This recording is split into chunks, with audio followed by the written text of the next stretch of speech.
বিয়াতে হলুদ মাখালি,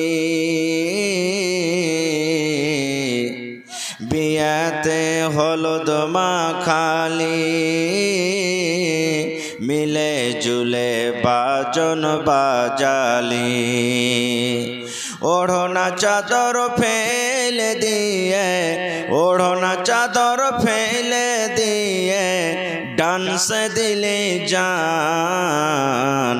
একবার তোরা ভাবলি না রে গাফিল মুসলমান, একবার তোরা ভাবলি না রে, একবার তোরা ভাবলি না রে গাফিল মুসলমান। বিয়ে শাদের রং তামাশায় মেটালি আরমান। কত বয়সে আমাদেরকে বিবাহ করা দরকার, কোন ধরনের মেয়েকে বিবাহ করার আল্লাহ রাসূল সাল্লাল্লাহু আলাইহি ওয়াসাল্লাম আদেশ করেছেন।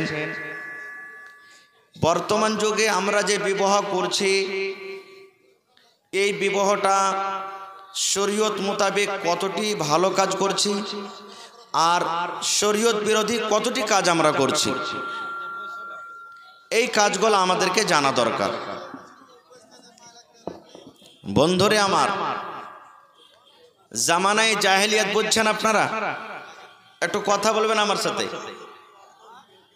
জামানায় জাহেলিয়াত বুঝছেন? একটু আমার দিকে ধ্যান দিবেন ভাই। জামানায় জাহেলিয়াত বলা হয় আল্লাহর নবী সাল্লাল্লাহু আলাইহি সাল্লাম যখন নবী হননি, তার আগেকার সময়টাকে, আগেকার টাইমটাকে, আগেকার যুগটাকে জাহেলিয়াত বলা হয়েছে। আমাদের শেষ নবীর নাম কি বলেন তো? একটু মুখ খুলে কথা বলেন। জি, তো আমাদের নবী কত বয়সে নবী হয়েছে? 40 বছরকার বয়সের আগেকার টাইমটাকে জামানায়ে জাহেলিয়াত বলা হয়েছে। তখনও বিবাহ হইতো না, হইতো না? জোরে বলেন, তখনও বিবাহ হইতো না, হইতো না? হইতো। সব কথা বিস্তারিত আলোচনা করা যাবে না, শর্টে কথা বলবো।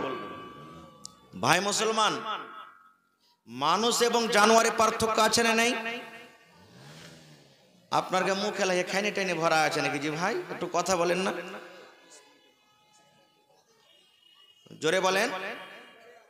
মানুষ এবং জানোয়ারের পার্থক্য আছে না নেই? আছে।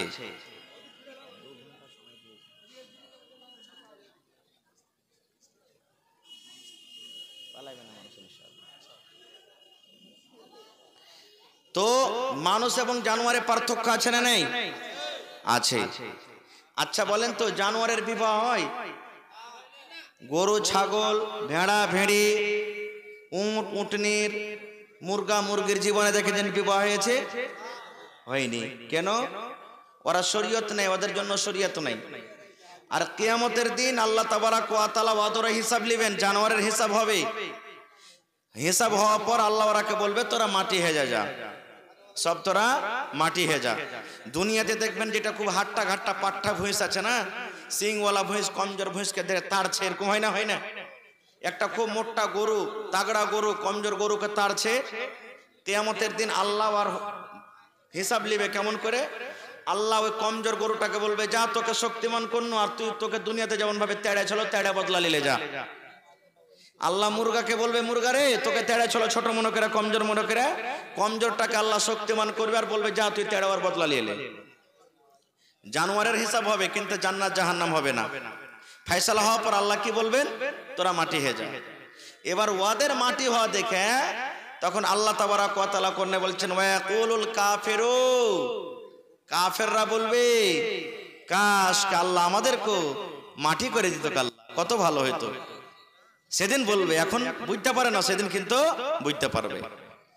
এবার জানোয়ারের জন্য শরীয়ত নেই।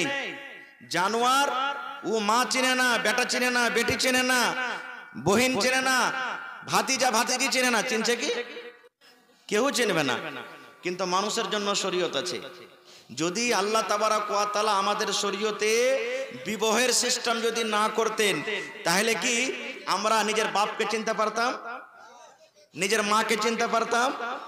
দেখবেন সমাজের মধ্যে উল্টা পুল্টা যদি কোনো রকম বাচ্চা জন্ম হইলে তো সিধে কবে শালা জারুয়ার পেটের বেটে জারুয়া বলবে না? মা খালারা তো কথাতে কথাতে বলবে, নিজের বাচ্চাকে বলবে। মা খালারা খেজ করে দেখবেন ওর ছেলে পিলা যদি কোনো ভুল করে দেয় কি কইবে, রে জেরের বেটা যাই রে, এরে ঢালফোড়ের জলমা ঢালফোড়ের পেটে। ওই মাকে বলবো, ওই মা নাই কইবে যেটা জেরের বেটা কে ঢালফোড়ের বেটা। মা ছাড়া তো কেউ জানে না জি, ওই তো জানে যে বাচ্চাটা কোন জায়গা থেকে এসেছে।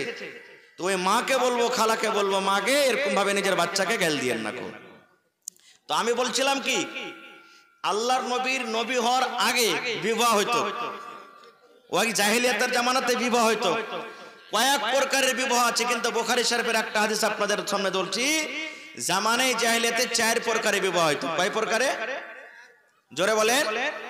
4 প্রকারে। কি কি বিবাহ হইতো জানেন? ভালো করে শুনবেন। একটা তো এখন আমাদের মধ্যে যেটা ইসলামে আছে, আপনি আমার মেয়েকে নিলেন, আপনার ছেলের সাথে আমার মেয়ের বিবাহ হয়ে গেল, আপনার মেয়ের সাথে আমার ছেলের বিবাহ হয়ে গেল। এটা সিস্টেম এখন চলছে, মোহর দেওয়ার পর যেরকম শরীয়তে বিয়ে হয়ে চলছে। এটা একটা ছিল। আর একটা বিয়ে ছিল কি, একটা লোক বিয়ে করত, এক প্রকার এটা হয়ে গেল। আর দ্বিতীয় প্রকার বিবাহ, একটা লোক বিবাহ করত, আর বিবাহ করার পর ওই স্ত্রীর কাছে থাকতো না। স্ত্রীটাকে কি করত, দেশের মধ্যে এলাকার মধ্যে সব থেকে বড় মানুষকে, নামী মানুষ, ওই স্ত্রীটাকে ওর কাছে দিয়ে দিত, যে যতদিন ওর পেটে বাচ্চা না হয়তো কি স্ত্রীটার, অতদিন ওর কাছে থাকবে। এবার যখন দেখলে যে হ্যাঁ ওর স্ত্রীর পেটে বাচ্চা এলো, তখন স্ত্রীটাকে নিজের বাড়িতে নিয়ে আসতো। কেন এরকম করতো জানেন? যে এলাকার মধ্যে, দেশের মধ্যে সব থেকে বড় মৌলানা, সব থেকে বড় হাজি, সব থেকে বড় মুখিয়া সরপঞ্চ, সব থেকে নামি দামি মানুষ, ওয়ার নুতফা থেকে, ওয়ার মানি থেকে যদি আমার বাচ্চাটা যদি হয় আমার বিবির পেটে, ইও একদিন যে বড় মানুষ হবে। নাউযুবিল্লাহি মিন যালিক। একটা এটা ছিল। তৃতীয় ছিল কি, একটা বেটি ছেলে 10 জন 12 জন পুরুষ জাতিকে নিজের কাছে ডাকতো। একটা বেটি ছেলে 10 জন 12 জন বেটা ছেলেকে, পুরুষকে ডাকতো, আর তার কাছে বাড়ি বাড়ি বাড়ি বাড়ি সহবাস করত। এবার যখন তার পেটে বাচ্চা ধরলে, তখন ওকে আর যাবে না কেউ ওর কাছে, বন্ধ। এবার কে কে ওর কাছে এসেছে 10 জন ওর নাম লিখে রেখেছে, কিন্তু 10 জন 12 জন যে এসেছে। এবার যখন বাচ্চাটা পয়দা হয়ে গেল, দুনিয়াতে জন্ম নিলে, তখন ওই 10 জন 12 জন যে ওর কাছে এসেছিল সব ডেকে ডেকে পেঠাইত। কাহারের মিজাল লয় যে আমি যাবো না, সবকে আসতে হইতো। আসতো, আসার পর ওই নারীটা যাকে বলতো যে এই তোর এটা বেটা, ওকে গোস্ত হইতো, যে ওর হোক কিংবা না হোক। যদি শুধু মহিলাটা বলি যে এটা তোরই বেটা, তোকে নিতে হবে, তাহলে কিন্তু ওকে নিতে হইতো। কয় প্রকার হলো? 3 হয়ে গেল। চতুর্থ নম্বর ছিল যে একটা মহিলা ঝান্ডা গাড়ে রাখতো। ঝান্ডা বুঝেন এখন? যেরকম এই যুগের যারা বেশ্যা নারী, ওর নিজের আলামত আছে না নাই? দেখবেন বিভিন্ন হাট বাজারে, টাউনে আছে, দেখতে পাচ্ছেন আপনারা, ঝান্ডা গাড়ে রাখতো করা। আর ওর কাছে কত পুরুষ আসবে সেটা আল্লাহ জানে, আর ওরাই জানে, কেউ জানে না। ওখানে কোনো বাধা নেই, যত আসবি আয়, সরকারি গেট খোলা আছে, যত আসবি আয়, কোনো বাধা নেই। এবার যত লোক এসেছে সবারই নাম কিন্তু নোট করে আছে।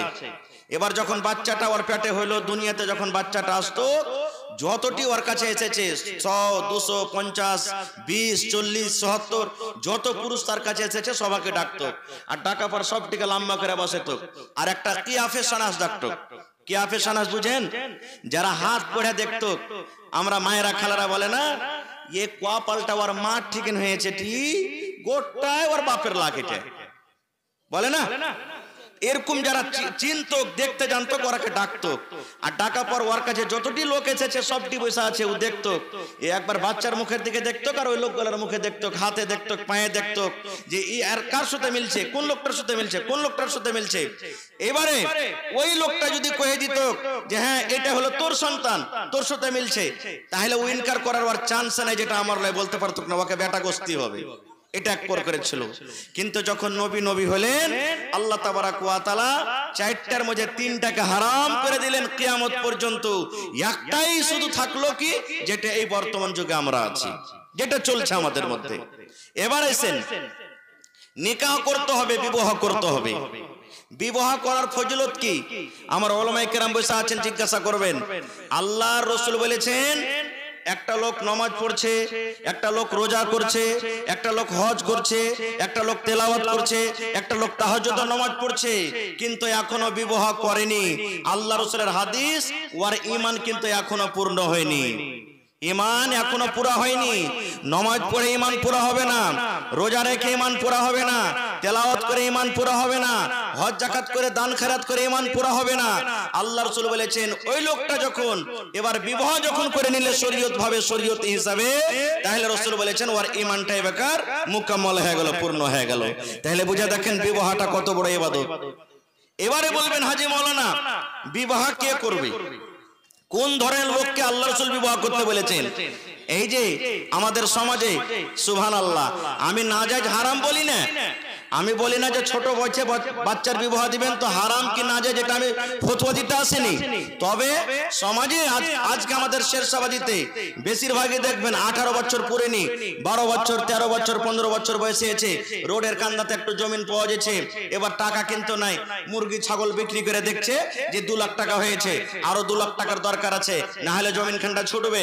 তখন কি করলে ওই যে কষা দিয়ে দুধ চুইছে বেটার, ওর বিয়ে লাগিয়ে দিলে, 2.5 লাখ টাকা তো পাবো, 3 লাখ টাকা তো পাবো, 1 লাখ টাকা বিয়েতে খরচা করবো, শালা 2 লাখ টাকা বাঁচবে ওদিকে, আমার কাছে 2 লাখ টাকা আছে, তা জমিন খান পট করে ধরে নেব।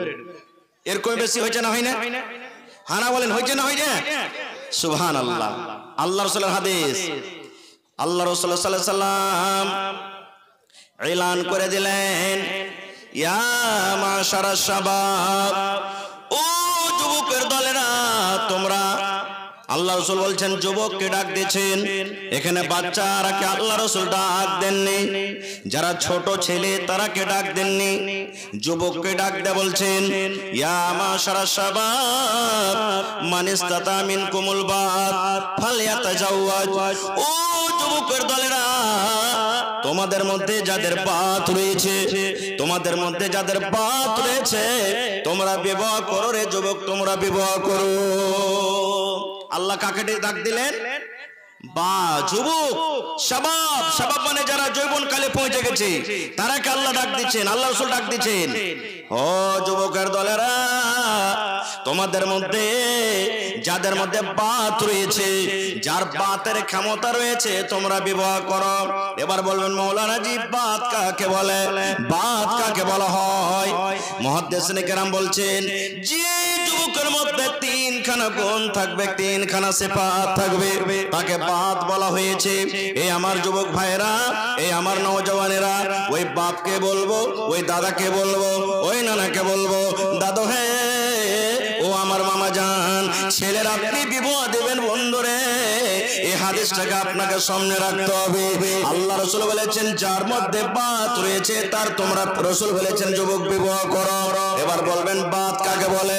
প্রথম নম্বর নবী বলেছেন উম্মত, তুমি যৌবন কালে পৌঁছে গেছো, এবার যৌবন কালে পৌঁছার পর তোমার যৌবন কালে তোমার জওয়ানিতে হুড়কি মারছে, তোমার যদি বিয়ে না করো তোমার গুনাহ হয়ে যাবে, তোমার অন্য বেড়ে ছেলের দিকে যখন দেখবে আমার ভয় হয়েছে, নজরটা চলে যাবে, ওই টাইমে নবী বলেছেন উম্মত রে তোমাকে বিবাহ করতে হবে। এক নম্বর, তোমার জৈনব খোদা যখন জাগবে, তোমার মধ্যে যখন জওয়ানি চলে আসবে, একটা স্ত্রীর সাথে যখন তুমি সহবাস করার ক্ষমতা রাখবে, একটা স্ত্রীর সাথে মিলন করা যদি তোমার ভিতরে ক্ষমতা থাকে, রাসূল বলছেন তুমি বিয়ে করো।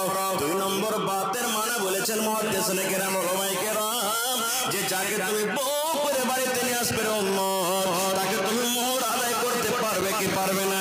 তাকে মোহর দিতে পারবে কি পারবে না? মোহর দেওয়ার তোমার ক্ষমতা আছে কিনা?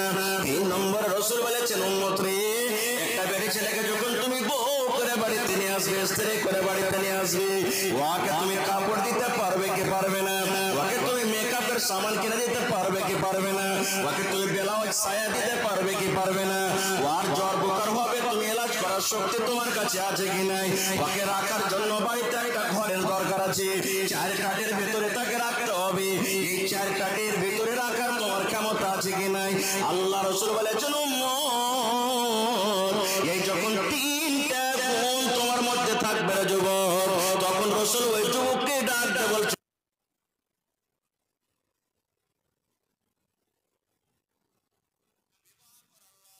বিবাহ করার ফায়দা কি? আল্লাহ রাসূল বলেছেন মানুষের উম্মত, এই হাদিসে দুটা লাভের কথা বলা হয়েছে। দুটা গুনাহ থেকে তুমি বাঁচবে, দুটা তোমার উপকার হবে, দুটা তোমার ফায়দা হয়ে যাবে, দুটা গুনাহ থেকে তুমি বাঁচবে। এক নম্বরে রাসূল বলেছেন ফাইন্নাহু আকাসু লিল বাসারি ওয়া আহসানু লিল ফারজি। বিয়ে করার দুটা লাভ রাসূল হাদিসের মধ্যে বলেছেন। এক নম্বর, যখন তুমি বউ করে বাড়িতে নিয়ে আসবে, তোমার স্ত্রীকে বাদ দিয়ে অন্য বেটি ছেলের দিকে তোমার তাকাইতে মন হবে না, অন্য বেটি ছেলেকে তোমার দেখতে মন হবে না, অন্য বেটি ছেলের দিকে তোমার নজর যাবে না। দুই নম্বরে নবী বলেছেন উম্মত রে, যখন তুমি বউ করে বাড়িতে নিয়ে আসবে, স্ত্রী যখন তোমার বাড়িতে চলে আসবে, দুই নম্বর তোরা তোমার লজ্জাস্থান সারাঙ্গার তোমার হেফাজত হয়ে যাবে।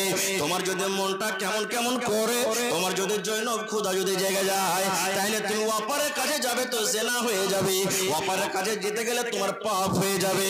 ওই কাজটা তোমার স্ত্রী বাড়িতে থাকতে গেলে স্ত্রীর সাথে তুমি পূর্ণ করো। এবার ওই কাজটা তোমার স্ত্রীর সাথে পূর্ণ করতে গেলে ও আহসানুল ফারজি, তোমার সারাঙ্গার হেফাজত হয়ে গেল। নারে তাকবীর। তাহলে এক নম্বর যুবককে বলছেন মোহর দেওয়ার ক্ষমতা আছে কিনা দেখো। আচ্ছা আপনারা বলেন তো, যখন বিবাহ হয়েছে, দুপক্ষ থেকে গল্প স্বল্প হলো, হ্যাঁ 2 লাখ টাকা লাগবে, লেনদেন আছে না নাই হয়েছে, এবার তখন মোহর কতটি যে ভাই, তো বেটির পক্ষ থেকে বলবে যে একটা বকনের দাম গলা দিয়ে দাও, একটা বকনের দাম দিয়ে দাও, তো 10,000 টাকার নিত্য বকন পাওয়া যাবে না।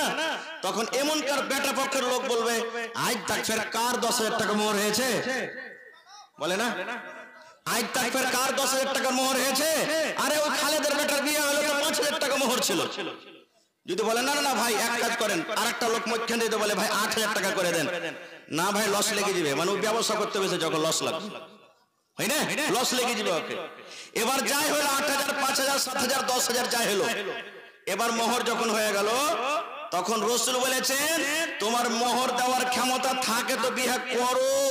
এবার আমরা কি করব, ওই যে 2 লাখ টাকা ফায়দা হয়েছে, বিজনেস করতে না গেছি, ভেড়াটাকে যে বিক্রি করলে গরুটাকে, ওই 8 টাকা যে বিক্রি করে 2 লাখ টাকা দাম পাওয়া গেছে, এবার ওই 2 লাখ টাকার ভিতর থেকে তখন 8,000 7,000 যে কটা মোহর হয়েছে কাটোতে করে দিলে। এরকম হয়েছে না, হয় না, হয়েছে না, হয় না। আচ্ছা বলেন তো, আজকে মাদ্রাসার জালসা না মসজিদের জালসা? যদি আমি বলি কোন আল্লাহর বান্দা আছে 10,000 টাকা স্টেজে দেন মসজিদের জন্য, এবার কত ভাই আছে টাকা নাই, এবার যদি বলে যে মৌলবি কয়েছে দান করতে হবে নাকি পাওয়া যাবে, এবার কাহারির গরুকে চুরি করে বিক্রি করে 10,000 টাকা যদি দান করে তো কবুল হবে? হ্যাঁ, ওইটা যখন হবে না তো হারাম টাকাটা নেওয়া, আর ওই হারামি টাকা নিয়ে আবার একটা হালাল কেমন করে করবে, মোহর কেমন করে দিবে।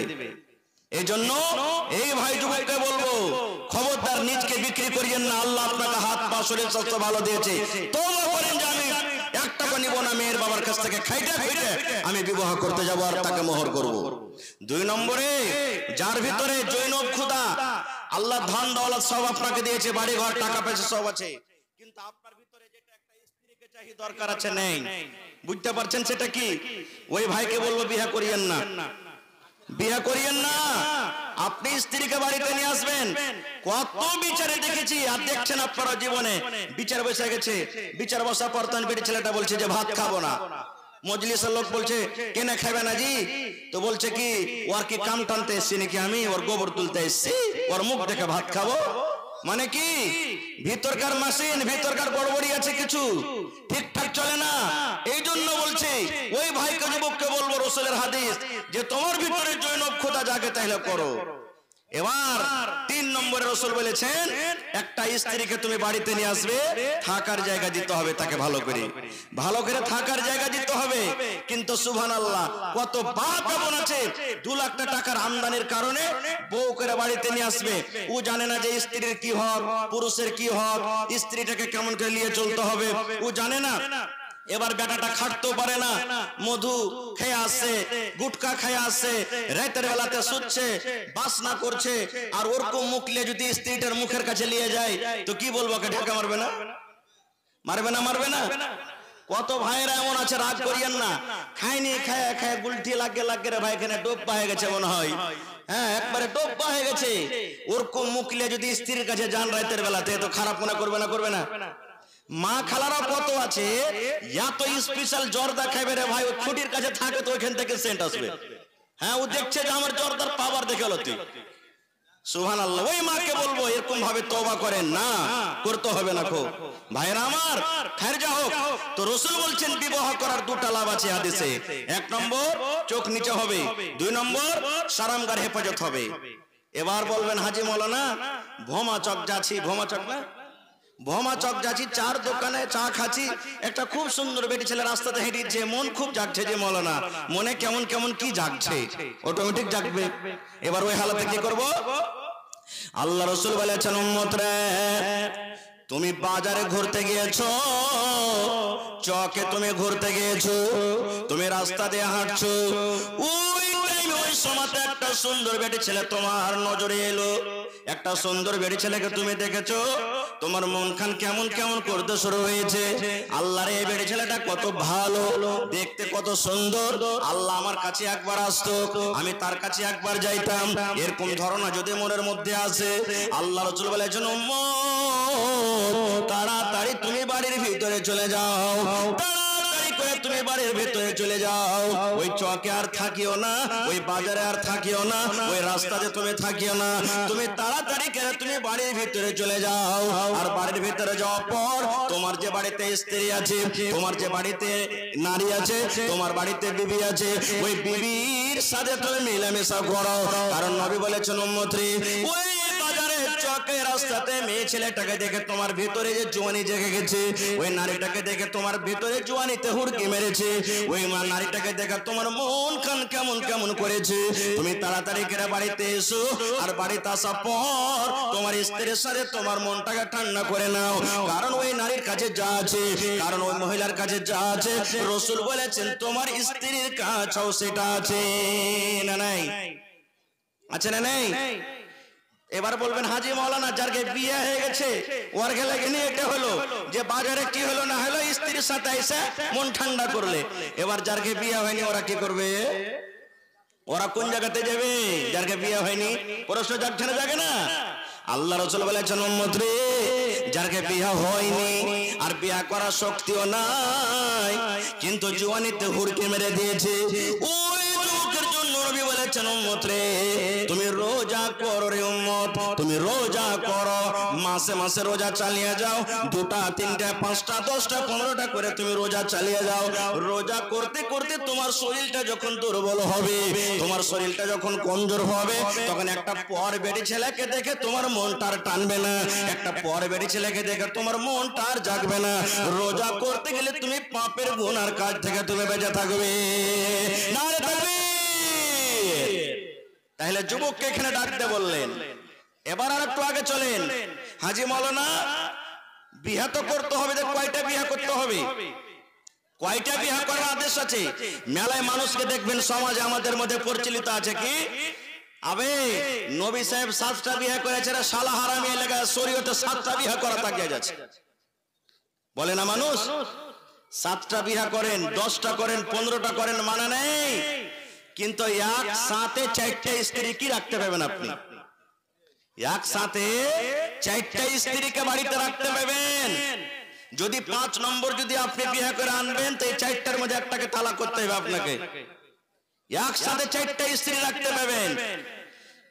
এবার আল্লাহ তাবারক ওয়া তাআলা বলছেন, উম্মত, এ আমার বান্দা, পারো তো তুমি 2টা বিয়ে করো, শক্তি আল্লাহ দিয়েছে, পারো তো 3টা বিয়ে করো, ওয়াতিও মন না ভরে তো 4টা বিয়ে করো। এবার তুমি যদি দেখছো যে 4টা বিবাহ করব, 2টা করব, 3টা করব, এবার ওয়ার্কের মধ্যে ফয়সালা করতে পারবো না, দেখবেন যার 2টা স্ত্রী ভাই জীবনে কোনোদিন সুখ পায়নি, আর বিচার করতে যদি যায় থাকেন, দেখবেন ওয়ার্কে খাওয়া পিন্দার কোনো টেনশন নাই, খালি থাকা থাকে টেনশন বেশি। ওর কাছে 2 দিন থাকছে, আমার কাছে 1 দিন থাকছে, ওর কাছে বেশি টাইম দিচ্ছে, আমার কাছে দেয় না, এরকম ভাবে শুধু ঝগড়া আর লড়াই ফাসাদ হবে। তো আল্লাহ রাসূল বলেছেন, আল্লাহ বলেন, যদি তুমি 2টা 3টা বিবাহ করছো আর বরাবর করে যদি তুমি ইনসাফ ফয়সালা করতে না পারো, একটাই তুমি বাড়িতে রাখো, একটাই তুমি বাড়িতে চলো, তুমি ইনসাফ করতে না পারো তো একটাই তোমার জন্য যথেষ্ট, একটাই যথেষ্ট। এবার বলবেন, এখানে আরো মেলা কথা আছে, আমাদের দিকে যাব না। এবার বলবেন, হাজি মৌলানা, কোন ধরনের বেটি ছেলেকে বিয়ে করতে হবে, কোন ধরনের নারীকে বিয়ে করব? আল্লাহ রাসূল সাল্লাল্লাহু আলাইহি সাল্লাম 1400 বছর আগে এলান করে দিয়েছেন, ও আমার উম্মতরা তোমরা শুনে নাও, তুনকাহুল মারাতু লিআরবাইন, ওই দাদাকে বলবো, ওই নানাকে বলবো, ওই কাকাকে বলবো, ওই যুবককে বলবো, আল্লাহ রাসূল বলেছেন উম্মত তুনকাহুল মারাতু লিআরবাইন, মেয়েদেরকে চারখানা গুণ দেখে বিয়ে করা যায়। রাসূল বলেছেন উম্মত রে, যখন তুমি বিয়ে করবে তখন রাসূল বলেছেন চারখানা গুণ যে নারীর মধ্যে থাকবে, যে ছেলের মধ্যে চারখানা গুণ থাকবে উম্মত, ওই বেড়ে ছেলেকে তুমি বউ করে বাড়িতে নিয়ে এসো। এক নম্বর রাসূল বলেছেন লে মালে হা, যার কাছে মাল আছে, যার কাছে টাকা আছে, যার কাছে বাড়ি আছে, যার কাছে জমি আছে, যে মেয়ের বাবা ধনী, যে মেয়ের বাবা মালদার, যে মেয়ের বাবা জমিনদার, রাসূল বলেছেন এক নম্বর তুমি দেখো মাল আছে কিনা। দুই নম্বর রাসূল বলেছেন ওয়ালে হাসাবে হা, তার খানদান দেখো, তার বংশ দেখো, তার ঝাড় দেখো। তিন নম্বর রাসূল বলেছেন ওয়ালে জামালে হা, ওই মেয়েটা দেখো তিন নম্বরে দেখতে সুন্দর আছে কিনা, দেখতে ভালো আছে কিনা, দেখতে সুন্দর আছে কিনা। চার নম্বর রাসূল বলেছেন উম্মত রে ওয়ালে দিনহা, যাকে তুমি বউ করে বাড়িতে নিয়ে আসবে উম্মত দেখো তার মধ্যে দিনদারি আছে কিনা, নামাজ পড়িতে জানে কিনা, রোজা রাখে কিনা, কোরআন পড়িতে জানে কিনা। আল্লাহ রাসূল বলেছেন দেখো তার মধ্যে দিনদারি আছে কিনা। এক নম্বর হলো মাল, দুই নম্বর হলো বংশ, তিন নম্বর হলো সৌন্দর্য, চার নম্বর রাসূল বলেছেন দিনদারি। কয়খানটা বললেন রাসূল? চারখান গুণ দেখতে।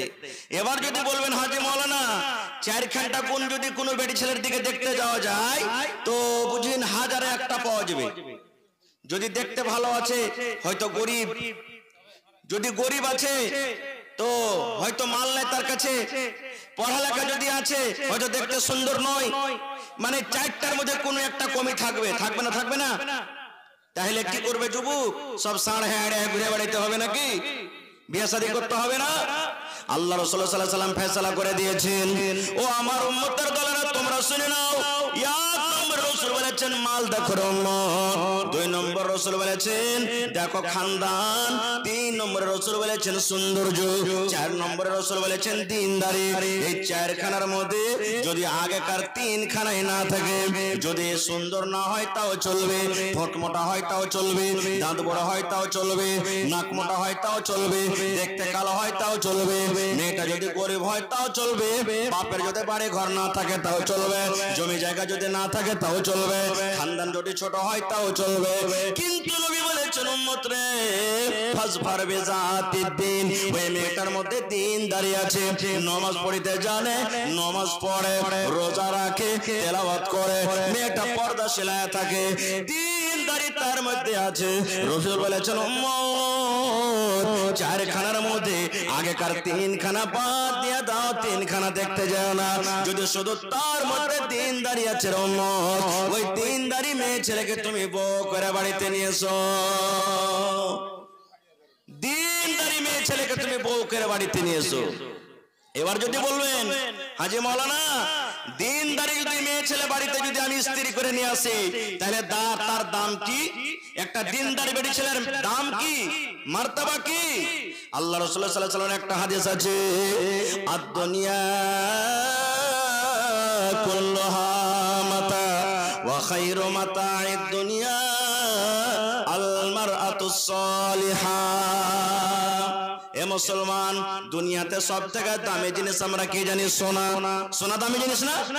রাসূল বলেছেন সোনা হলো দামি জিনিস, চাঁদি হলো দামি জিনিস, লোহা হলো দামি জিনিস, হীরা মতি হলো দামি জিনিস।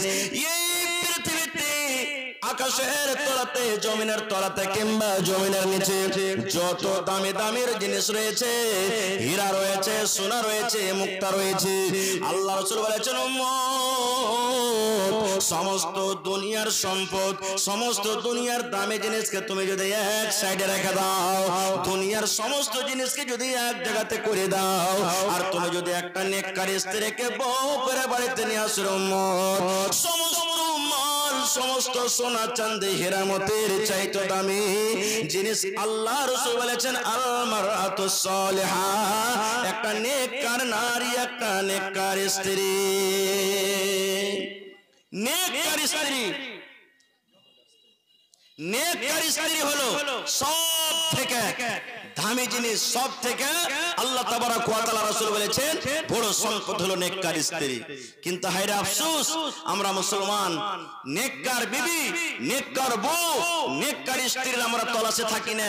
আমরা তলাশে থাকি কি কোন জায়গাতে মোটা মাল পাবো, কোন জায়গাতে বেশি টাকা দিতে পারবে, কোন জায়গাতে কেস মোকদ্দমা করতে গেলে আমার সহযোগিতা করতে পারবে, আমি যদি ফেরে পড়ে যাই কি আমাকে বাঁচাতে পারবে। এই ধরনের আমরা লোক খুঁজে বেড়াই, এই ধরনের মানুষ আমরা খুঁজে বেড়াই। ভাই মুসলমান, এবারে তাহলে একটা পুরুষ একটা মরদ লোক কয়টা পর্যন্ত বিয়ে করতে পারবে ভাই? 4টা পর্যন্ত। এবার যদি ফয়সালা বরাবর করতে না পারে, ভয় লাগে, তাহলে আল্লাহ বলছেন একটাই তুমি বিবাহ করো। কিছুদিন আগে আপনারা দেখেছিলেন বাংলাদেশের তাসলিমা নাসরিন, তার নাম শুনেছেন মনে হয় আপনারা। সে বলেছিল যে যদি একটা পুরুষ 4টা স্ত্রীকে বাড়িতে স্ত্রী করে নিয়ে থাকতে পারে, তাহলে একটা বেটি ছেলে একটা নারী কেন 4টা পুরুষকে বিয়ে করতে পাবে না? শুনেছিলেন আপনি এটা খবর? শুনেছিলেন? শুনেননি মনে হয়। ইয়ার উত্তর মেলায় কিছু দেওয়া হয়েছে, মেলায় কিছু দেওয়া হয়েছে। ভাই আমার, একটা উদাহরণ 2 মিনিট আপনাকে ছোট্ট করে বলি যে আল্লাহ তাবারক ওয়া তাআলার বিনা হিকমতে কিছু হয় না, না হয়েছে। আমরা ওইটা বুঝতে পারি বা নাই পারি। এই যে ইমাম আবু হানিফা রাহমাতুল্লাহ আলাইহি, ইমামে আযম যাকে বলা হয়েছে বড় ইমাম, তার আসল নাম হলো নুমান বিন সাবিত। ইমাম আবু হানিফা রাহমাতুল্লাহ আলাইহির নাম নুমান বিন সাবিত। এবারে ওকে 4 জন বেটি ছেলে এসে প্রশ্ন করছেন যে ইমাম সাহেব, শরীয়তে আছে একটা বেটি ছেলে একটা পুরুষ 4টা বেটি ছেলেকে বউ করে বাড়িতে নিয়ে থাকতে পারবে, কিন্তু একটা বেটি ছেলে কেন 4টা পুরুষ জাতিকে বউ করে 4টা পুরুষকে নিজের স্বামী করে বাড়িতে রাখতে পারবে না? কেন আল্লাহ তাবারক ওয়া তাআলা এই শরীয়তে এত বড় জুলুম অত্যাচার করেছেন? ঘটনাটা ভালো করে শুনবেন ভাই।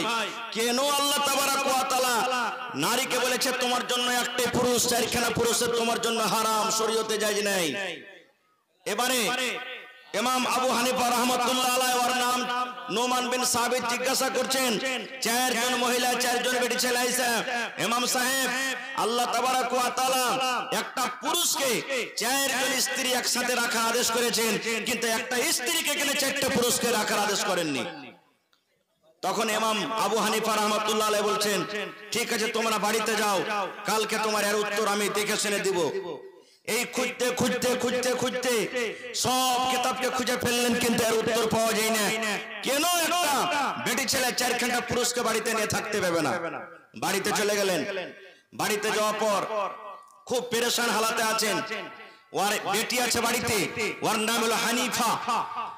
ইমাম আবু হানিফার একটা বেটি বাড়িতে আছে, ওর নাম হলো হানিফা। এবারে হানিফা তাকে খাবার দিয়েছে সামনে। আব্বার মনটা কিন্তু ভালো নেই, মনটা ভারী হয়ে আছে। বলছে বেটি রে খাবারটা নিয়ে চলে যাও মা, আমি পরে খাবো। এবার বেটি কিন্তু খুব হুঁশিয়ার, বলছে আব্বাজি ব্যাপারটা কি? আপনার মনটা খুব ভারী হয়ে আছে, কিছু বুঝতে পারি না, কি হয়েছে আপনার বলেন। ইমাম আবু হানিফা রাহমাতুল্লাহ আলাইহি বলছেন বেটি রে তুই বুঝে কি করবি রে মা, আমার সামনে একটা প্রশ্ন এসেছে, যে প্রশ্নের উত্তর আমি খুঁজে পাই না। মা তুমি যাও নিজের কাম কাজ করো, আমাকে একটু চিন্তা ভাবনা করতে দাও। তার মেয়ে বলছেন না আব্বা আপনি বলেন, যদি আপনার কিছু আমি সাহায্য করতে পারি। তখন বলে দিলেন যে মারে 4 জন বেটি ছেলে এসে আমাকে প্রশ্ন করেছে যে ইমাম সাহেব একটা পুরুষ 4টা স্ত্রীকে একসাথে বাড়িতে রাখতে পারে, তো একটা স্ত্রী কেন 4টা পুরুষকে একসাথে বাড়িতে রাখতে পারে না? এই প্রশ্নের আমি উত্তর খুঁজে পাই না, কেমন ভাবে তাকে আমি বুঝাবো। তখন বলছেন যে আব্বা এর উত্তর আমার কাছে আছে। বলছে কি? বলছে প্রথমে আপনি খানা পিনা খান। বলছে আরে মা বলো। বলছে না প্রথমে খানা পিনা খান তারপর আপনাকে বলবো। খানা পিনা হলো, এবার বলছে বল রে মা। বলছে আব্বা ওরা যখন কালকে আসবে তখন ওরাকে বলিও, চায়না জনকে বলবে যে তোমরা দুধ নিয়ে আসিও বাড়ি থেকে। কেউ বকরির দুধ নিয়ে আসবে, কেউ গায়ের দুধ নিয়ে আসবে, কেউ ভৈঁসের দুধ নিয়ে আসবে, কেউ ভেড়ের দুধ নিয়ে আসবে। 4 প্রকারের দুধ আনতে তারাকে বলবে। ইমাম আবু হানিফা রাহমাতুল্লাহ আলাইহি বলছেন, মা আমি বুঝে নিয়েছি তুমি কি বলতে চাও। ঠিক পরের দিন 4 জন এসেছে। ইমাম সাহেব উত্তর খুঁজে পেয়েছে না? তো হ্যাঁ পেয়েছি। বলছে কি বলেন এখন? বলছে তোমরা বাড়িতে যাও, আর বাড়িতে যাও পর 4 প্রকারের 4 জন দুধ নিয়ে এসো। কেউ ভৈঁসের দুধ নিয়ে এসো, কেউ গায়ের দুধ নিয়ে এসো, কেউ বকরির দুধ নিয়ে এসো। এইভাবে 4 প্রকারের কাপে পেয়ালাতে করে গিলাসে করে তোমরা দুধ নিয়ে এসো। দুধ নিয়ে এসে হাজির হয়ে গেল। এবার ইমাম সাহেব বলছেন যে 4 দুধকে এক জায়গাতে করে দাও, এক পেয়ালাতে করে দাও। 4 পেয়ালার দুধ এক জায়গাতে করা হলো। এবার যখন 4 দুধ এক জায়গাতে করা হলো, এবারে ইমাম আবু হানিফা রাহমাতুল্লাহ আলাইহি তখন বলছেন যে তোমরা যে বাটিতে করে দুধ নিয়ে এসেছিলে, কেউ গাভীর দুধ নিয়ে এসেছো, কেউ ভেড়ের দুধ এনেছো, কেউ বকরির দুধ এনেছো, আলাদা আলাদা তোমরা দুধ এনেছো। এখন তোমরা নিজের নিজের বর্তনে এই দুধটাকে আলাদা আলাদা করে বাড়িতে নিয়ে চলে যাও। বলেন তো পারবে? পারবে আলাদা করতে? পারবে না। তখন তারা বলছেন যে কেমন কথা বলছেন, আরে দুধের রং তো একই সবটি, কেমন করে আমরা পার্থক্য করতে পারবো? যে 4 দুধকে এক জায়গাতে আমরা করে দিলাম, কেমন করে আলাদা করবো? আলাদা করে আমরা পারবো না, ক্ষমতা নেই। তখন ইমাম সাহেব বলছেন, হে আল্লাহর বান্দি, এই জন্য আল্লাহ তাবারাক ওয়া তাআলা তোমরা যেমন দুধকে আলাদা করতে পারো না, এই মতো আল্লাহ তাবারাক ওয়া তাআলা শরীয়তে একটা বেটি ছেলের জন্য 4খানা পুরুষকে হারাম করে দিয়েছে। কেন? যদি একটা বেটি ছেলে 4টে পুরুষের সাথে বিবাহ করে আর 4 জন যদি একই রাত্রে তার কাছে যায়, তো কার নুতফাতে বাচ্চা ধরলো, ওই মা ওই বেটি ছেলে কি জানতে পারবে যে অমুক লোকটার নুতফা থেকে আমার পেটে বাচ্চা ধরেছে? পারবে? ছেলের বাপ চিনতে পারবে? 4 জনের মধ্যে ছেলের বাপটাকে চিনতে পারবে? যাবে না। এই জন্য আল্লাহ তাবারাক ওয়া তাআলা একটা বেটি ছেলের জন্য একটাই পুরুষ রেখেছেন, 4খানা পুরুষ তার জন্য শরীয়তে হারাম আছে। ভাই, এই বিবাহ এই সম্পর্কে বলার আরো আশা ছিল, কিছু কথা বলবো আপনাদের সামনে, কিন্তু ভাই লাইনটা আমাকে একটু কাটতে হবে। আল্লাহ বাচ্চা রাখে, ইনশাআল্লাহ এই বিষয় নিয়ে আমি কোনোদিন আলোচনা করব। ভাই তবে সোজা কথা বুঝে রাখেন, দুনিয়াদারিতে বিবাহ করতে হবে, ছেলে মেয়ের বিবাহ দিবেন, দিনদার মেয়েকে বউ করে বাড়িতে নিয়ে আসবেন। ভাইয়েরাকে বলবো, দিনদার ছেলে আপনারা খুঁজবেন, দিনদার ছেলে খুঁজে বিয়ে দিতে হবে। আজকে জালসাতে নিয়াত করেন, পরের বাপার টাকার পর আমার কোনো লালচ নেই, 1 টাকা আমি কোনো কহরে নিতে যাব না কো, 1 টাকা আমি নিতে যাব না কো কহরে। ভাই আমার একটা হাদিস আর আপনাদের সামনে বলে দিই। আব্দুর রহমান বিন আওফ রাদিয়াল্লাহু তাআলা একজন সাহাবী, উনি বিবাহ করেছেন। বিবাহ করার পর আল্লাহর রাসূলের সাথে এসেছেন দেখা করতে। এবার দেখছেন আব্দুর রহমান বিন আওফের কাপড়ে কিছু হলুদ জাফরানের রং লেগে আছে, বা হলদে টাইপের কোন একটু রং কাপড়ে লেগে আছে। এবার রাসূল আব্দুর রহমানকে বলছেন, আব্দুর রহমান কি ব্যাপার বাবা, নতুন বিয়ে টিয়া করেছো নাকি? তখন আব্দুর রহমান বিন আওফ বলছেন যে জি হুজুর আমি বিয়ে করেছি। এবার রাসূল বলছেন, দেখেন তুমি নতুন বিয়ে করেছো, তো তোমার স্ত্রীকে মোহরে কি দিয়েছো? রাসূল এই কথা আব্দুর রহমানকে বললেন, আব্দুর রহমান তোমার শ্বশুর তোমাকে কি দিয়েছে? একটা কথা বলেননি। রাসূল এই কথা বলেন, আব্দুর রহমান তুমি পান বাতাসা কতটি নিয়ে গেছিলে? আব্দুর রহমান তুমি বৈরাত কতটি নিয়ে গেছিলে? আব্দুর রহমান তোমার শ্বশুরের বাড়িতে বৈরাতের সম্মান ভালো করে করেছে না করেনি? এটা কথা বলেননি। কি বলছেন? আব্দুর রহমান যাকে তুমি বউ করে বাড়িতে এনেছো, স্ত্রী করে বাড়িতে এনেছো, তাকে মোহরানাতে কি দিয়েছো? সুবহানাল্লাহ। এবার কি বলছেন জানেন আব্দুর রহমান? আল্লাহ রাসূল খাজুরের ভিতরে যে আঁটি আছে, খাজুরের ভিতরে যে বিচি আছে, ওই আঁটি বরাবর আমি সোনা তাকে মোহরানাতে দিয়েছি। এবার রাসূল বলছেন, আব্দুর রহমান আউলিম ওয়ালাউ বিশাত, আব্দুর রহমান বাড়িতে যাও, ওলিমা করো, যদি একটা বকরির বাচ্চা হয়, বকরি হয়, তো ওটাকে ওলিমা করো। আর আমরা ওলিমা কি করছি জি? যখন কবুল পড়া হয়ে গেল তখন একবারে জোর গলাতে বলছি, 5 ভাই রুকেন যে ওলিমা লিয়ে যান। এই যে বাতার চালিয়েছি, খাজুর এনেছি, এবার তখন ওলিমা দিতে শুরু হয়ে গেল। ভাই আমার শরীয়তে যদি আসলে দেখা যায় ওলিমা কখন হবে, ওলিমা কাকে বলে, আসল ওলিমা হলো ওইটাই, একটা বেটা ছেলে বউ করে বাড়িতে নিয়ে চলে গেল। বাড়িতে নিয়ে যাওয়ার পর ওর রাইতে বাসর ঘর হলো। একই সাথে থাকলো, বাসর ঘর হলো। এবার ভোরবেলাতে আপনি গরু কেটে, ছাগল কেটে, মুরগি কেটে, ডিম কেটে, যা কিছু পারবেন গোটাই গাঁলাকে দেন, 5-10 গাঁলাকে পারবেন শক্তি হিসাবে চাপড় দিয়ে খাওয়ান, এর নাম হলো অলিমা। কিন্তু এখানে রাতটা কেমন করে কাটবে? কত বাড়িতে দেখা যায়, মানে বাড়ি কি বেশিরভাগই যেদিন স্ত্রীটাকে বহু করে বাড়িতে নিয়ে যাবে রে ভাই, ওর সাথে 2-3টা গার্ড যাবে খালি, জেনে গার্ড যেছে না, জেনে ওকে কি বলে, আমাদের ভাষাতে কি বলি, উল্টা উল্টা বিবি নাকি, উলট বিবি, ডুলি বিবি ওরকে বলা হয়। 2-3টা গার্ড। এবার কহেন গার্ড যদি ওরকে নিয়ে থাকবে, জগিয়ে থাকবে, তো পুরুষের ঘরে কখন যাবে যে ভাই, কখন ওরকে সকালবেলা তলিমা হইবে? ভাই মুসলমান, এটা শরীয়তে আমরা বিরোধী কাজ করছি, শরীয়তের খেলাফ আমরা কাজ করছি ভাই আমার। এই জন্য প্রত্যেক ভাইকে বলবো, 1 নম্বর কথা যে মা খালাদেরকে বরযাত্রী নিয়ে ছেড়ে দেন, আল্লাহ বাচ্চা রাখে, ইনশাআল্লাহ এই বিষয়ে কোনোদিন কথা বলবো। তবে ভাই আজকে হলো মসজিদের জালসা, আল্লাহর ঘরের জন্য জালসা, আল্লাহর ঘর বানাইতে হবে জমিনের উপরে। সব থেকে উত্তম জায়গা হলো মসজিদ, মসজিদের থেকে ভালো জায়গা আর দুনিয়াতে কিছু নাই। আল্লাহ রাসূল সাল্লাল্লাহু আলাইহি ওয়াসাল্লামের হাদিস, সেই মসজিদ যারা বানাবে তারকে কত নেকি হবে। মান বানা লিল্লাহি মসজিদান বানাল্লাহু লাহু বাইতান ফিল জান্নাহ, আল্লাহর ঘর যে জমিনের উপরে বানাবে, আল্লাহ তাবারাক ওয়া তাআলা তার জন্য জান্নাতের ভিতরে একটা ঘর বানিয়ে দেবে। আজকে যত লোক আমরা এসেছি, যত মা খালা দাদিনা নিয়ে এসেছি, সবারই মনে আশা আল্লাহ তুমি জান্নাত দিও, এই আশা আছে না নেই? যে যে যেমন কাজ করি, মদ পান করি তা কই আল্লাহ জান্নাত দিও, নামাজ না পড়ি তা আল্লাহ জান্নাত দিও, সবারই মনে আশা আছে জান্নাত দিও। ভাই আমার, জান্নাত যাওয়ার অনেক আমল রয়েছে, তার মধ্যে একটা আমল হলো দুনিয়াতে যে আল্লাহকে রাজি করার জন্য মসজিদ বানাবে, আল্লাহ তাবারাক ওয়া তাআলা তার জন্য জান্নাতের ভিতরে এখন ঘর বানাবে। ভাই আমার, আমি জানছি এই চিকনি গ্রাম একটা খুব বড় গ্রাম, মোটামুটি 1000 বাড়ি হবে নাকি, 1000 বাড়ি হবে। এবার 1000 বাড়িতে ছোট্ট করে বলি 500 টাকার টাকা দেয়, তো কতটি চান্দা হবে যে ভাই? 5 লাখ টাকা হবে। মানে যত ভাই দিক ওদিক গ্রাম থেকে এসেছেন ওরাকে বাজে শুনো,